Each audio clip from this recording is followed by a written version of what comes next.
The stars twinkled like tiny diamonds in the night sky, but no one on Earth was looking at them anymore.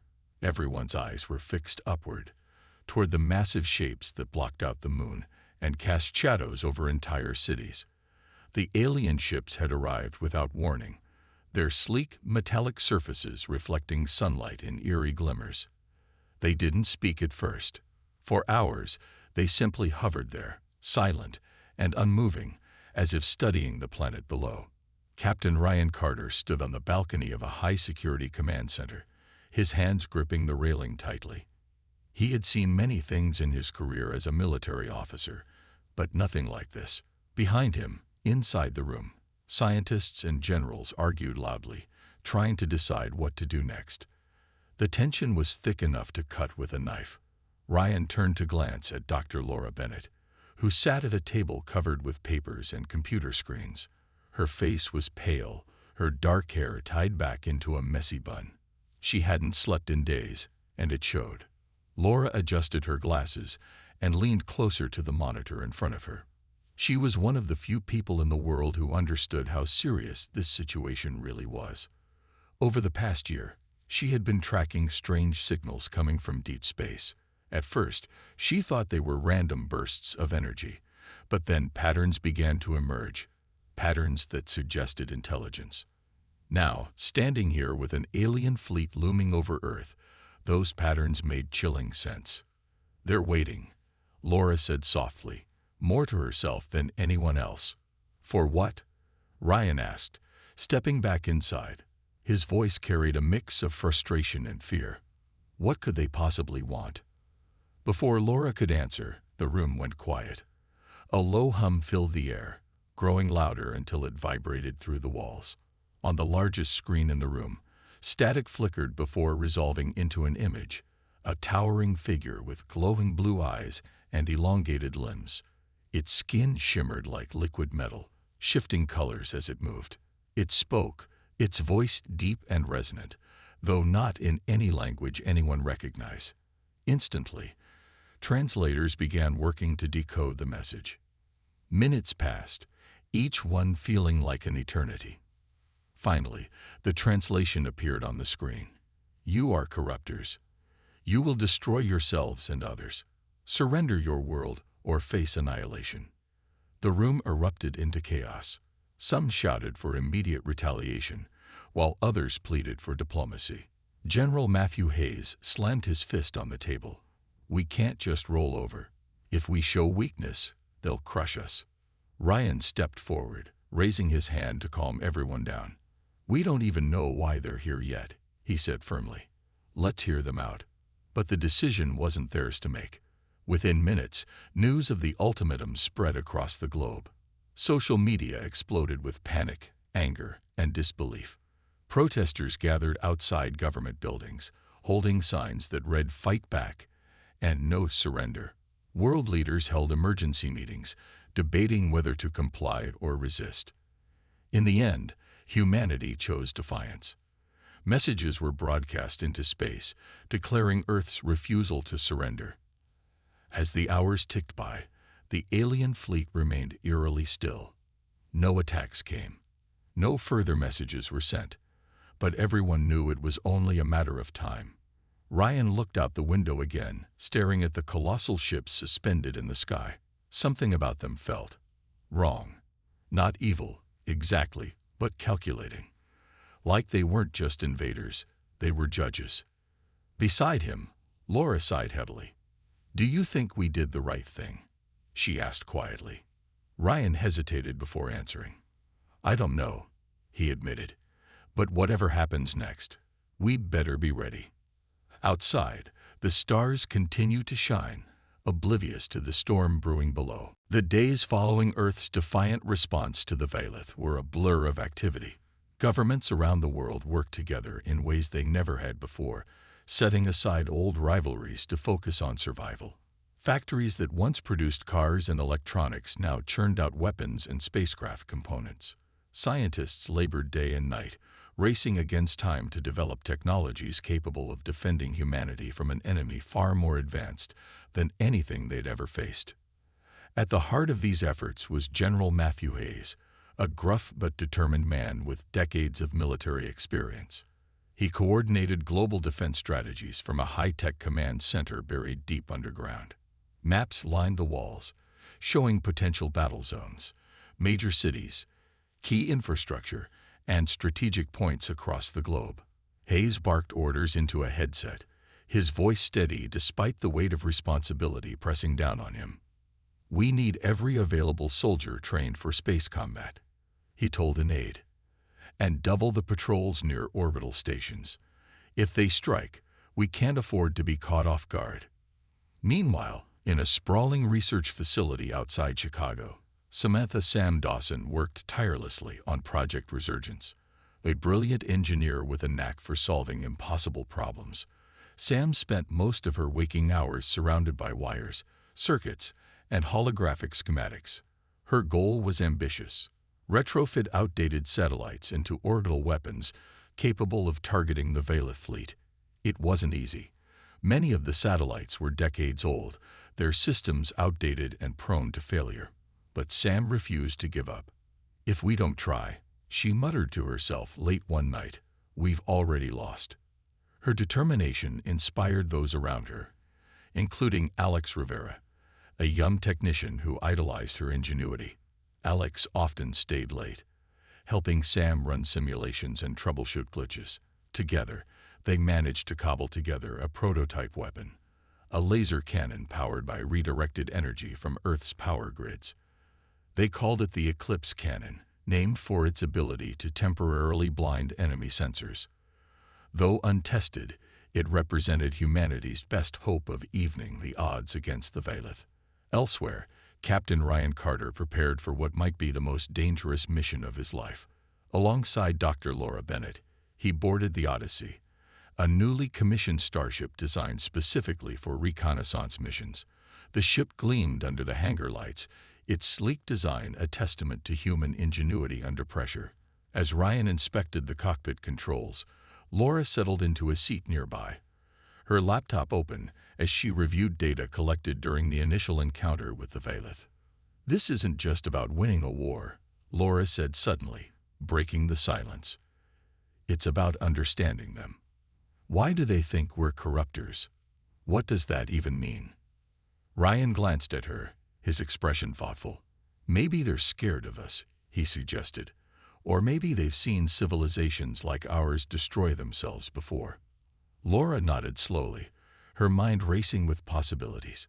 She couldn't shake the feeling that there was more to the Valith than met the eye. Their ultimatum hadn't been a simple declaration of hostility. It carried a tone of finality, as if they believed humanity's fate was already sealed. Whatever the truth was, she knew they wouldn't find it sitting on Earth. As the Odyssey launched into orbit, the crew braced themselves for what lay ahead. Below them, Earth looked fragile, its blue oceans and green continents dwarfed by the looming alien ships. For a moment, Ryan allowed himself to feel the enormity of what they were facing. Then he straightened in his seat, gripping the controls firmly. "All right, team," he said, his voice calm but resolute. "Let's see what we're dealing with." Back on Earth, civilians watched the skies anxiously, unsure if they would live to see another sunrise. Fear mingled with hope, creating a strange kind of unity among people who had once felt divided by borders and beliefs.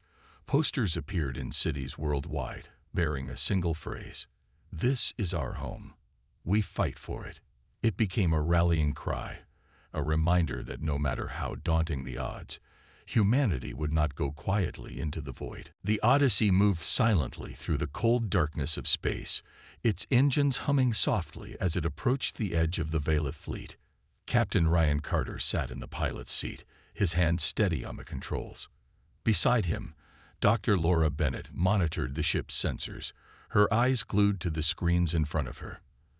The tension in the cockpit was palpable, each crew member focused on their tasks, but acutely aware of the danger surrounding them. "Stay sharp," Ryan said, his voice low but firm. "We're entering their perimeter." The Valith ships loomed ahead, massive and intimidating. Their surfaces shimmered faintly, reflecting the distant light of the sun. To Ryan, they looked less like machines and more like living creatures, their forms organic and fluid. It was unsettling, but he pushed the thought aside. They had a job to do, and failure wasn't an option. As the Odyssey drew closer, Laura noticed something unusual on the sensors. "They're scanning us," she said, her tone urgent. "I think they know we're here." Ryan nodded. "That was always a risk. Keep recording everything. If we can get any data about their technology or intentions, it could help Earth." The ship slipped past the outermost vessels of the fleet, staying just far enough away to avoid detection, or so they hoped. Laura continued analyzing the readings, her fingers flying over the keyboard as she tried to decipher the alien signals. Slowly, fragments of meaning began to emerge. Words formed in broken patterns. Corruptors, cycle, inevitable. Each discovery sent a chill down her spine. "They believe we're part of some kind of cosmic pattern," Laura explained, turning to Ryan. "Something destructive. Like we're destined to ruin everything we touch." Ryan frowned, his grip tightening on the controls. "That doesn't make sense. We've barely left our own solar system. How could we possibly threaten them?" Before Laura could respond, alarms blared throughout the ship. A bright beam of light shot past the Odyssey, narrowly missing its hull. The crew scrambled to react as another Violet ship appeared directly in their path, its shape shifting and pulsating as if alive. "They've spotted us," shouted Alex Rivera, the young communications officer seated at the back of the cockpit. His voice trembled with fear. "What do we do now?" "Hold your positions," Ryan commanded, his voice cutting through the panic. He maneuvered the Odyssey into a tight, evasive turn, dodging another blast from the alien vessel. The ship shuddered under the strain, but Ryan kept his focus. "Laura, send out a message. Tell them we're not hostile. We're here to talk." "I'm trying," Laura replied, her hands shaking as she typed furiously. But the Valeth didn't seem interested in listening. Another blast rocked the Odyssey, sending sparks flying from one of the control panels. Smoke filled the air, and alarms screamed louder than ever. "We can't take much more of this," Alex yelled, clutching his headset tightly. "Their weapons are too strong." Ryan gritted his teeth, sweat dripping down his face. "We're not dying here," he growled. With a sudden burst of speed, he piloted the Odyssey into a narrow gap between two massive Violet ships. The move caught the aliens off guard, giving the crew a brief window to escape. As they sped away from the fleet, Laura slumped back in her seat, breathing heavily. Her screen displayed fragments of the message she'd managed to transmit, though she doubted the Valeth had received it. "Do you think they understood?" she asked quietly. Ryan shook his head. "I don't know. But one thing's clear, they're not interested in talking." Back on Earth, footage of the skirmish reached global news outlets within minutes. Civilians watched in horror as images of the damaged Odyssey flashed across screens. Fear turned to anger, and protests erupted outside government buildings. "Why are we risking lives for diplomacy?" shouted one man holding a sign that read, "Fight back." General Matthew Hayes watched the chaos unfold from his command center, his jaw clenched. Humanity's defiance had been met with hostility, and now there was no turning back. War was inevitable, and Earth would have to be ready. Back on Earth, the aftermath of the Odyssey's encounter with the Valeth weighed heavily on everyone. The damaged ship limped back into orbit, its crew shaken but alive. Dr. Laura Bennett immediately began analyzing the data collected during their brief skirmish. She sat in a dimly lit lab, surrounded by monitors displaying streams of alien signals and fragmented translations. Her mind raced as she pieced together the clues, searching for answers that might explain why the Valeth viewed humanity as a threat. Late one night, while reviewing thermal scans of the alien fleet, Laura noticed something strange. Hidden beneath layers of static was an anomaly, a faint heat signature coming from deep within Antarctica.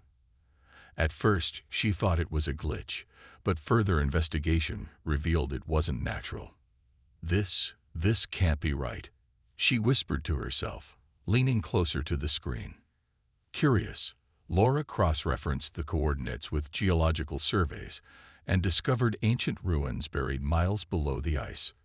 The structures were unlike anything ever seen on Earth, geometric patterns etched into stone, eerily similar to designs observed on the Valeth ships. It was impossible to ignore the connection. Someone, or something, had been here before, and whatever they left behind might hold the key to understanding the Valeth. Excited but cautious, Laura shared her findings with Captain Ryan Carter. They met in a secure briefing room aboard the orbital station, where the Odyssey was undergoing repairs. Ryan listened intently as Laura explained her theory. "You think these ruins are linked to the Valeth?" he asked, his brow furrowed. "I don't know for sure," Laura admitted.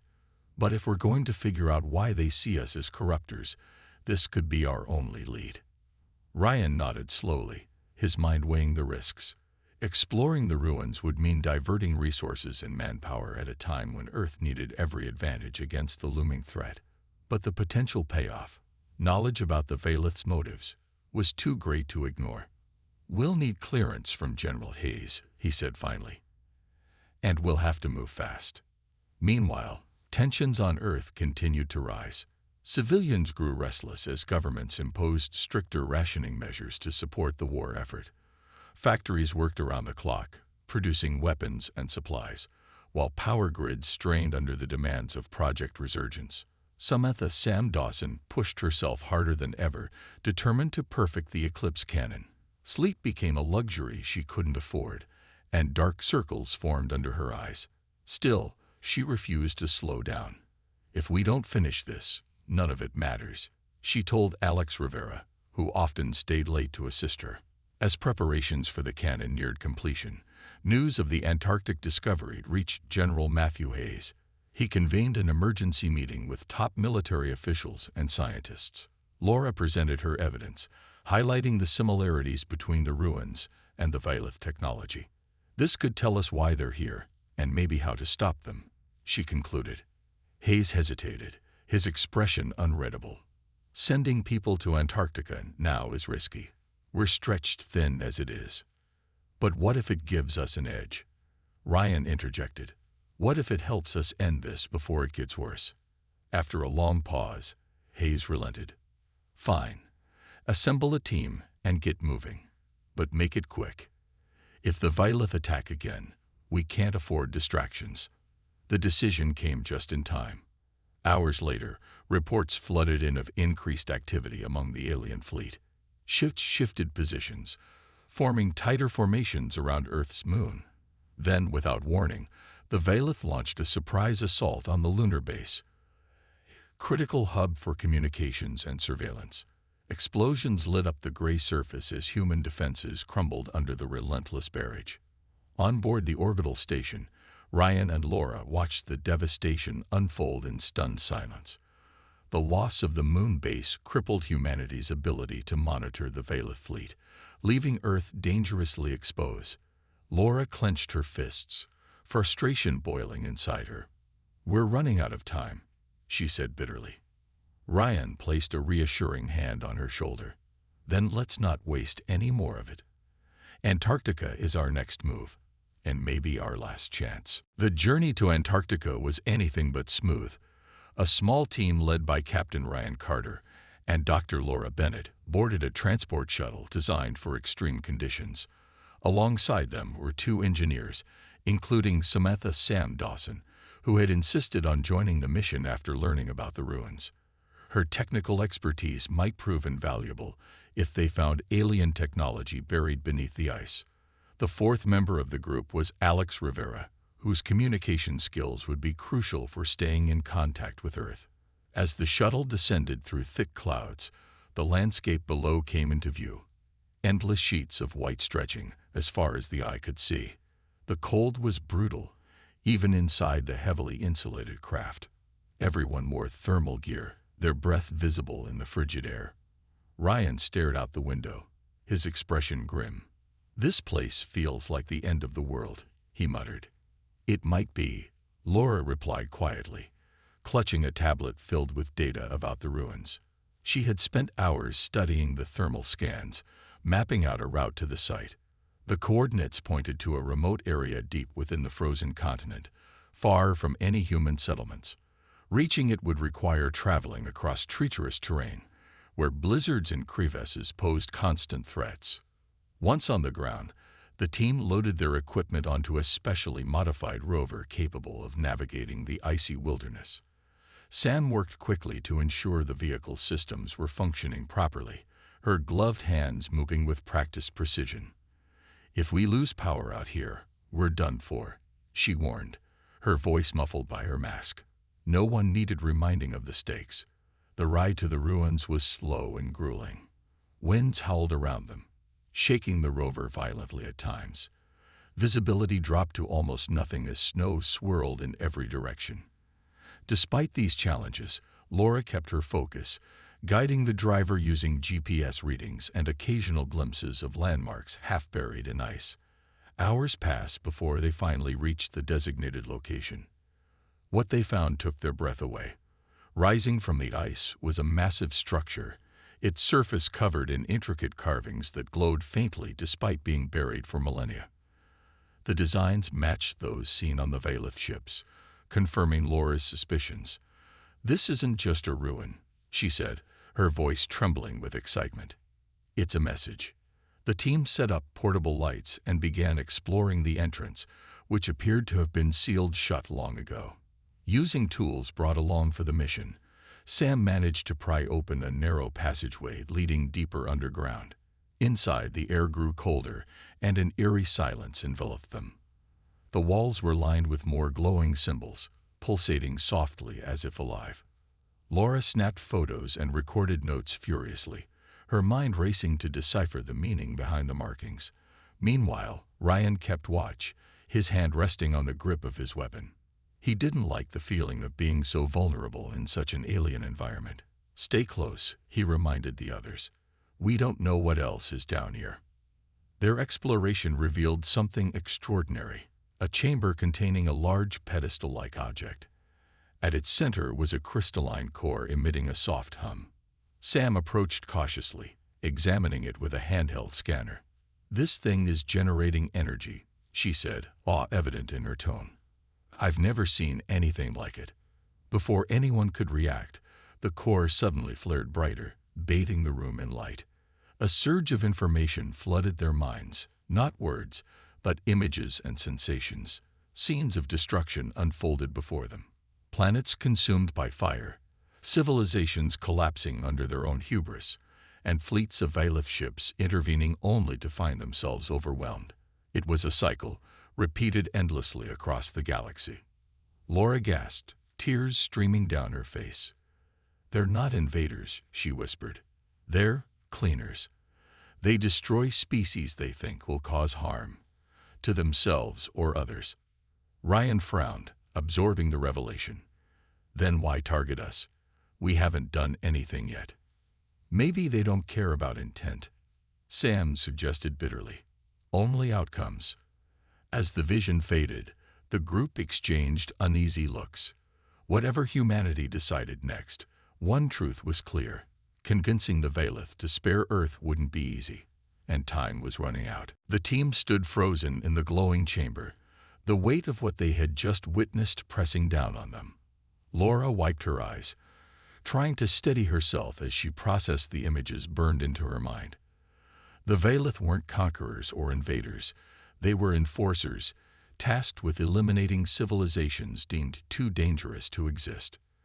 To them, humanity wasn't innocent. It was a future threat, no different from the countless others they had erased before. "We need to get this information back to Earth," Ryan said finally, breaking the silence. His voice was firm, but tinged with urgency. "If we can show people why the Valith see us this way, maybe we can change their minds." Sam nodded, though her expression remained skeptical. "And how do you plan to do that? They've already attacked us twice. Do you really think they'll listen?"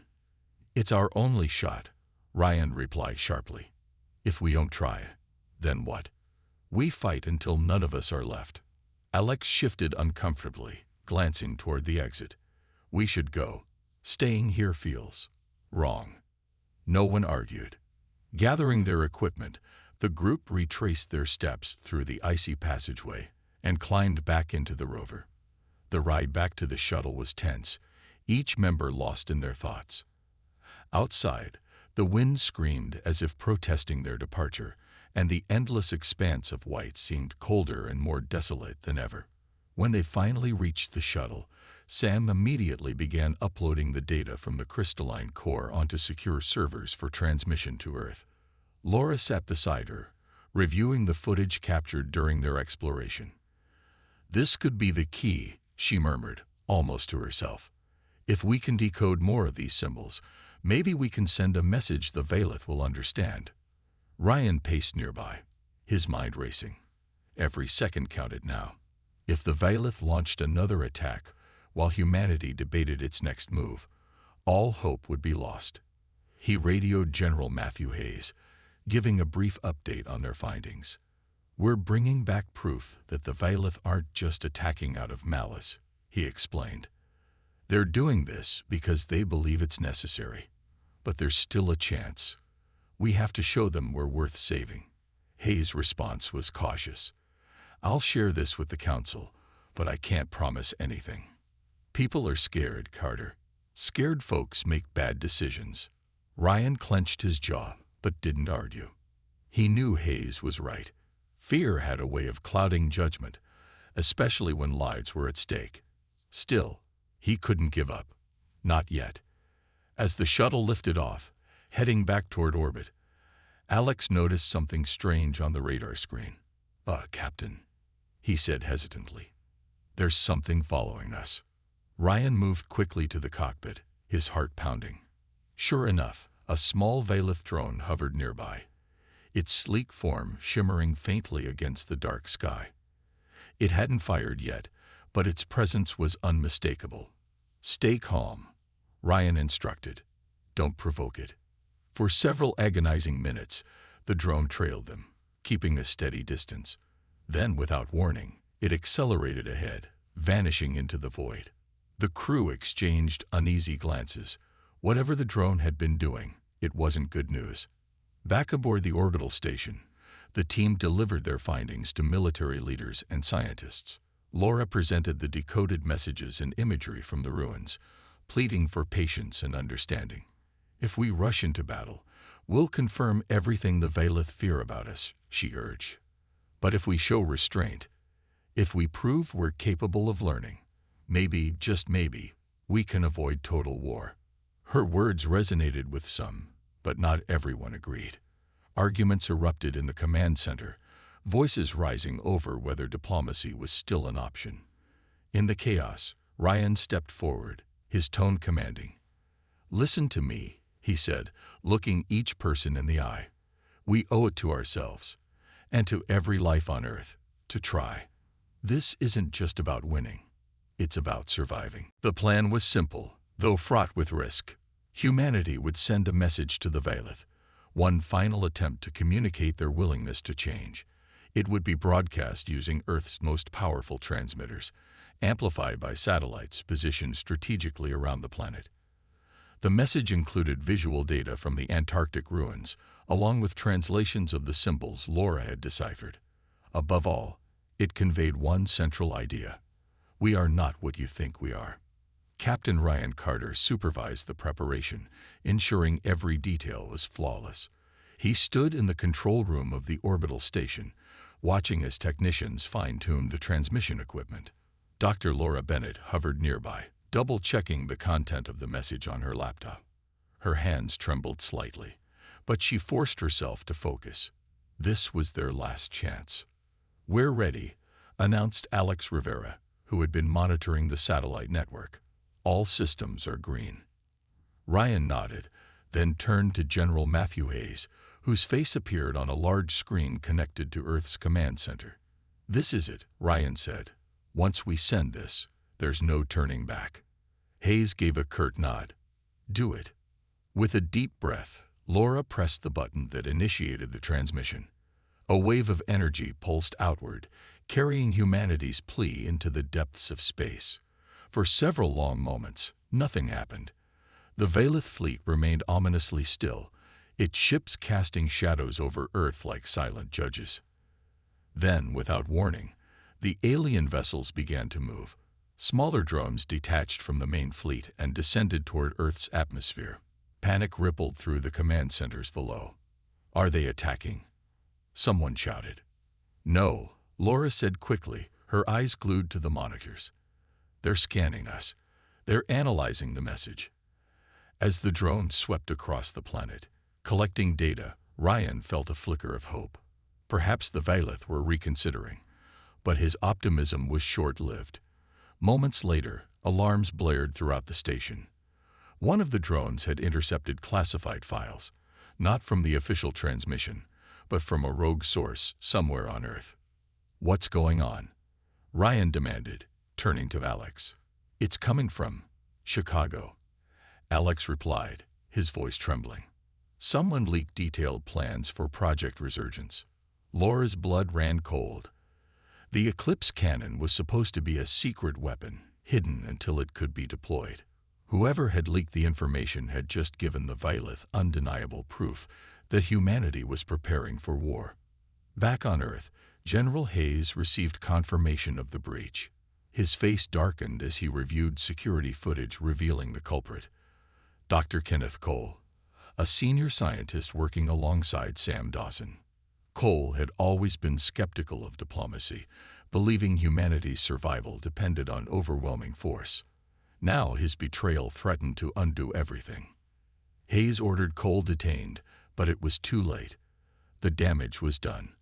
On the monitors, the Valeth fleet shifted again, forming a tight formation directly above Earth.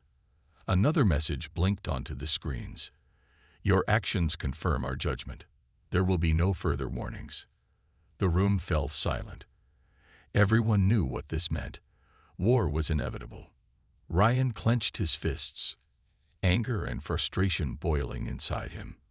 "How could this happen?" he growled. "After everything we've done." Laura shook her head, tears welling up in her eyes. "It doesn't matter now. All they see is what we've shown them. A species bent on destruction." Sam stormed into the control room, her face pale with shock. "I trusted him," she muttered, referring to Cole. "He said he wanted to protect Earth. Instead, he doomed us." General Hayes appeared on the screen again, his expression grim. "We need to activate the cannon immediately," he ordered. "If we can disable even part of their fleet, it might buy us time." "But at what cost?" Laura asked bitterly. "Every step we take makes us look more like monsters to them." Ryan placed a hand on her shoulder, offering what little comfort he could. "It's too late for second-guessing. Right now, we fight to survive." As orders went out to prepare the Eclipse cannon, the crew aboard the orbital station braced themselves for the worst.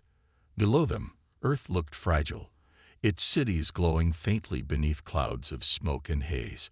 Ryan stared at the planet, his mind heavy with regret. Somewhere along the line, humanity had lost control of its own destiny. And now, it seemed, there was no way to get it back. The Eclipse cannon was ready. Its sleek, metallic frame glinted faintly under the harsh lights of the orbital station as technicians made final adjustments. Samantha Sam Dawson stood nearby, her hands trembling despite her best efforts to stay calm. She had poured everything into this project, her skills, her time, her hope, and now it all came down to one desperate shot. If the cannon failed, humanity's last chance would vanish. Captain Ryan Carter paced the control room, his boots echoing softly against the metal floor. He glanced at the countdown timer on the main screen. 30 minutes until launch. 30 minutes to decide the fate of Earth. Beside him, Dr. Laura Bennett sat silently, her eyes fixed on the monitors displaying the Valeth fleet. Their ships loomed closer than ever, their movements deliberate and calculated. It felt like they were watching, waiting for humanity's next move. "We're running out of time," Ryan said finally, breaking the tense silence. "Are we sure about this?" Sam nodded, though uncertainty lingered in her expression. "It's our only option. The cannon is designed to disrupt their shields, maybe even disable some of their ships. But she hesitated, her voice dropping. It won't be enough to win the war. Just buy us a little more time. Ryan clenched his jaw. Time wasn't what they needed. It was trust. Trust that could have been built if not for betrayal. Still, there was no turning back now. "All right," he said firmly. "Let's do it." As the countdown continued, chaos erupted below on Earth. Cities plunged into darkness as power grids were drained to fuel the cannon. Protesters gathered outside government buildings, shouting angrily about the sacrifices being made. Some demanded peace, others called for retaliation. The world was divided, its people united only by fear. Back aboard the station, Alex Rivera monitored communications between Earth and the Odyssey. His fingers hovered over the controls, ready to relay updates at a moment's notice. "The Vailith are moving again," he reported suddenly, his voice tight with anxiety. "They're forming a blockade around the moon." Laura leaned closer to the monitor, studying the patterns. "They know what we're planning," she whispered. "This isn't just a coincidence." "They can't stop us," Sam insisted, though doubt flickered in her eyes. "Not unless they attack first." Ryan turned to face her. "And if they do?" "Then we fire early," she replied without hesitation. "We don't wait for them to take the upper hand." With 10 minutes left on the clock, the Vailith acted. A swarm of drones surged toward the orbital station, weapons charging. Alarms blared throughout the facility as the crew scrambled to respond. "Shields up," Ryan barked, gripping the edge of the console. The station shuddered violently as enemy fire struck its outer hull. "We're losing structural integrity," Alex shouted, panic rising in his voice. "If they hit us again, we won't hold. Keep the cannon online." Sam yelled, sprinting toward the control panel. Her fingers flew across the keyboard, rerouting power from non-essential systems to reinforce the cannon's core. Sparks flew from nearby equipment as circuits overloaded, but she didn't stop. In the midst of the chaos, Laura stared at the main screen, her mind racing. The Vailith weren't just attacking. They were testing.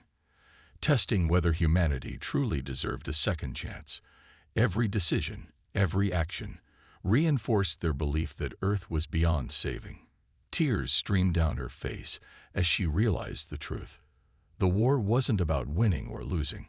It was about proving something far greater. "Ryan," she said urgently, grabbing his arm. "When we fire the cannon, we need to send another message. Something different this time." "What kind of message?" he asked, his voice strained. "A promise," she replied. "A promise that will change. Not because they forced us, but because we chose to." Ryan hesitated, then nodded. "Do it." With seconds remaining, Sam activated the cannon. A brilliant beam of energy shot outward, piercing through the Vailith blockade. Several ships faltered, their shields collapsing under the assault. Cheers erupted in the control room, but the victory was short-lived. The station rocked violently as another wave of drones closed in. "We're not going to make it," Alex muttered, gripping his headset tightly. Ryan stepped forward, his expression resolute. "Maybe not, but Earth will." As the transmission went out, one final plea wrapped in a promise. The crew braced for impact. The Vailith fleet paused, their glowing forms shimmering faintly. For a moment, it seemed as though the message might reach them. Then the drones resumed their attack, and the orbital station fell silent. The orbital station was gone. All that remained was a faint trail of debris drifting silently in the void. Captain Ryan Carter and his crew had sacrificed themselves to ensure the Eclipse cannon fired one last time. The beam had struck true, crippling several Vailith ships and scattering their blockade. But the cost had been devastating. Back on Earth, news of the station's destruction spread quickly. Cities erupted into mourning as people gathered in streets and squares, holding candles and portraits of loved ones lost. Among them was Dr. Laura Bennett, who stood alone on a hill overlooking Washington, D.C. Her face was pale, her eyes hollow from lack of sleep. She clutched a small device in her hand. the same tablet she used to decode the ruins in Antarctica. It contained fragments of Ryan's final message, recorded moments before the end. "If anyone finds this, tell them we tried. Tell them we wanted to be better." Laura replayed the words over and over, each time feeling the weight of failure press harder on her chest. Humanity had fought bravely, but bravery alone wasn't enough. The Valith saw Earth as irredeemable, a species too flawed to coexist with others. And now, with the orbital station destroyed and the Eclipse cannon depleted, there seemed to be no way forward. General Matthew Hayes watched the chaos unfold from his underground command center. His face was grim, lines etched deep into his skin from weeks of stress. Reports poured in from across the globe. Cities damaged by stray blasts, power grids failing, civilians fleeing in panic. Yet amidst the despair, something unexpected emerged: unity.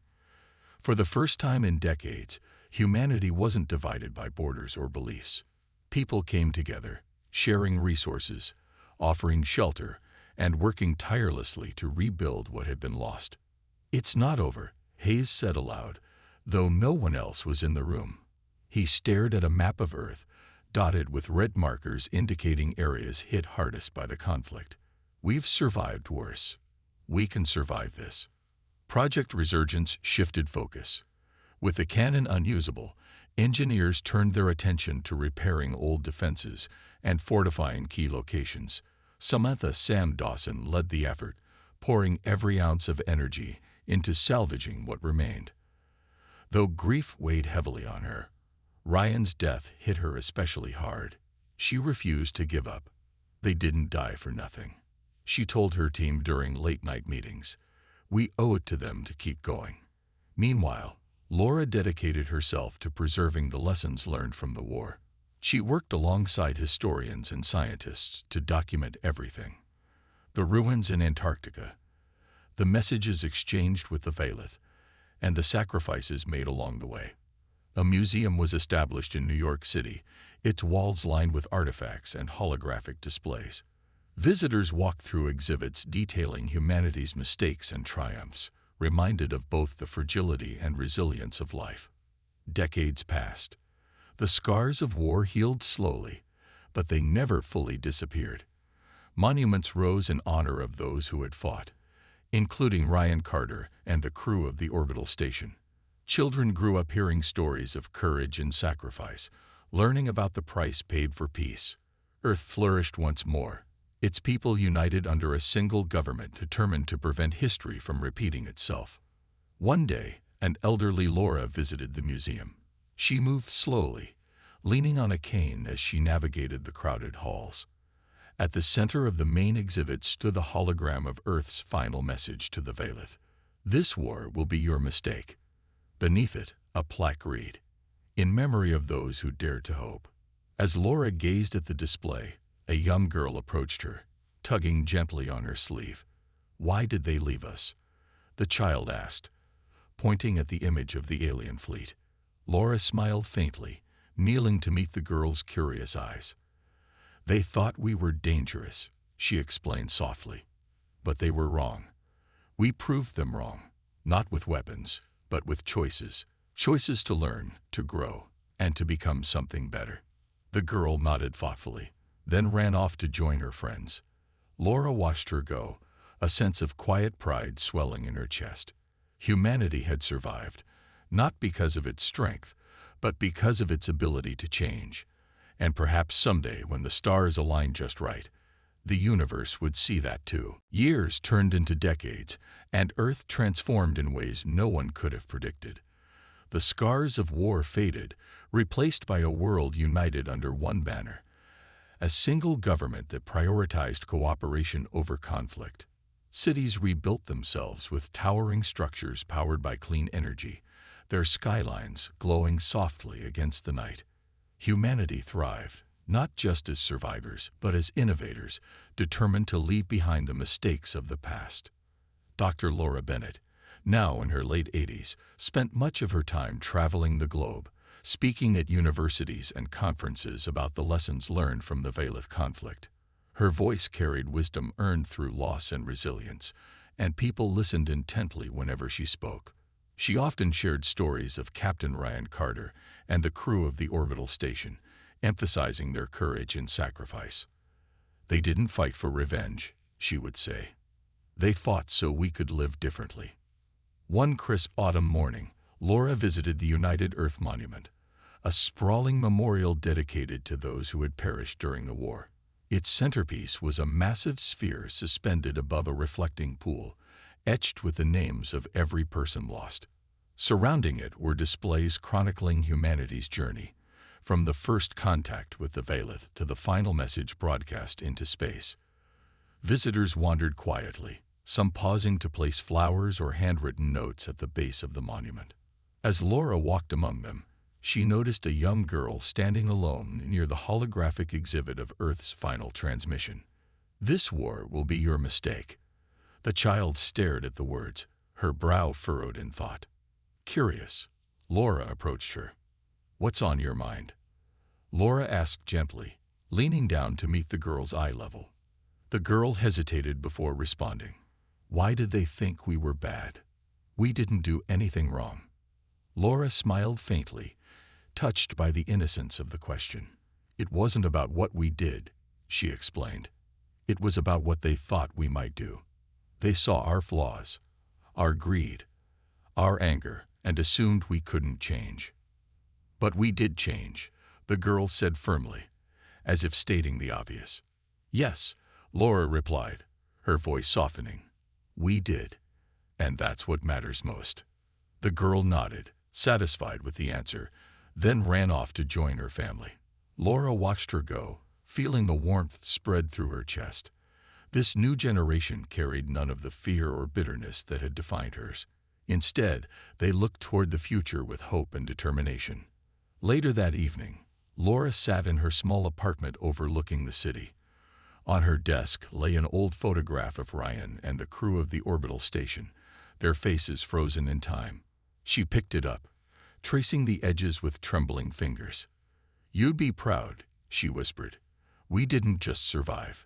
We grew." Outside, the stars twinkled brightly in the clear night sky. Humanity had begun venturing beyond Earth again, exploring nearby planets and moons with caution and respect. Spacecraft carried messages of peace, not conquest, ensuring that the mistakes of the past wouldn't be repeated. Though the Valith never returned, their presence lingered as a reminder of how close humanity had come to destruction, and how far it had come since. Before going to bed, Laura switched on the news. A reporter stood in front of a launch pad, announcing the departure of the New Dawn, Earth's newest interstellar vessel. Its mission was simple: to seek out other civilizations and offer friendship instead of fear. As the ship ascended into the sky, leaving a trail of light behind it, Laura felt a lump rise in her throat. For years, humanity had feared the judgment of the stars. Now, it reached out to them, not as conquerors or victims, but as equals. The road ahead wouldn't be easy, but Laura knew one thing for certain. Humanity had proven it could adapt, evolve, and endure. Whatever challenges awaited, they would face them together. Smiling faintly, Laura turned off the television and climbed into bed. Outside, the stars continued to shine, watching silently as Earth took its first steps toward a brighter tomorrow.